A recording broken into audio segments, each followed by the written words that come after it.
Hi friends, welcome back to begin secrets. இன்றைக்கி நம்ம பார்க்க போகிற வீடியோ என்னென்னு பார்த்தீங்கன்னா, நியூமராலஜி படி 4, 13, 22, 31 ஆகிய தேதிகளில் பிறந்தவர்களுக்கு 2024 எப்படி இருக்க போகுதுன்னு தெரியுமா? வாங்க இன்னைக்கு அதை பற்றி பார்க்கலாம். நமது வாழ்க்கையில் எண்கள் பெரிய தாக்கத்தை ஏற்படுத்துகின்றன. அப்படிப்பட்ட எண்களை கொண்டு ஒருவரது எதிர்காலத்தை கணித்து கூறும் ஜோதிடம்தான் எண் கணிதம். இந்த எண் கணிதத்தில் ஒருவரது விதி எண்ணானது அவரது பிறந்த தேதியை கொண்டு பெறப்படுகிறது. எப்படி ஜோதிடத்தில் 9 கிரகங்களை கொண்டு ஒருவரது எதிர்காலம் கணித்து கூறப்படுகிறதோ, அதே போல எண் கணிதத்தில் 1 முதல் 9 வரையிலான எண்களை கொண்டு ஒருவரது எதிர்காலம் கணித்து கூறப்படுகிறது. ஜோதிடத்தை போன்றே எண் கணிதத்திலும் ஒருவரது பிறந்த தேதியின்படி 2024ஆம் ஆண்டு எப்படி இருக்கும் என்று கணித்து கூறப்பட்டுள்ளது. உங்களின் விதி எண் 4 என்றால் அந்த விதி எண்ணிற்கு உரியவர்களுக்கு 2024ஆம் ஆண்டு எப்படி இருக்கும் என்பதைத்தான் பார்க்க போகிறோம். ஒரு மாதத்தின் 4, 13, 22, 31 ஆகிய தேதிகளில் பிறந்தவர்களுக்குரிய எண் தான் 4.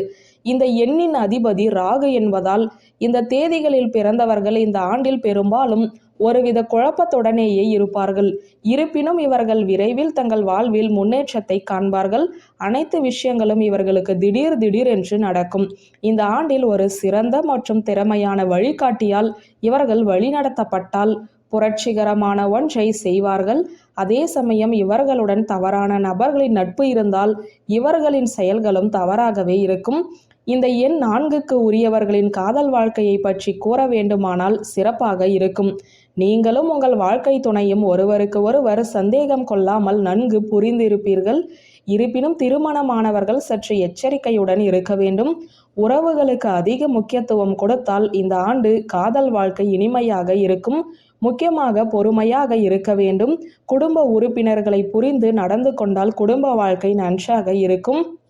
4, 13, 22, 31 ஆகிய தேதிகளில் பிறந்தவர்களின் தொழில் வாழ்க்கையை பொறுத்தவரை மற்றவர்களின் முடிவுகளை கேட்டு நீங்கள் நிதி முடிவுகள் எடுப்பதை தவிர்க்க வேண்டும்.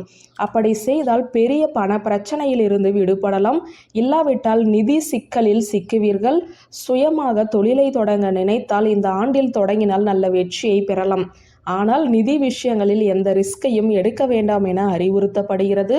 சொத்து தொடர்பான விஷயங்களை நன்கு ஆராய்ந்த பின்னர் முடிவுகளை எடுக்க அறிவுறுத்தப்படுகிறது. வியூவர்ஸ், இந்த வீடியோ உங்களுக்கு பிடித்திருந்தால் லைக், கமெண்ட், ஷேர் பண்ணுங்க. நன்றி.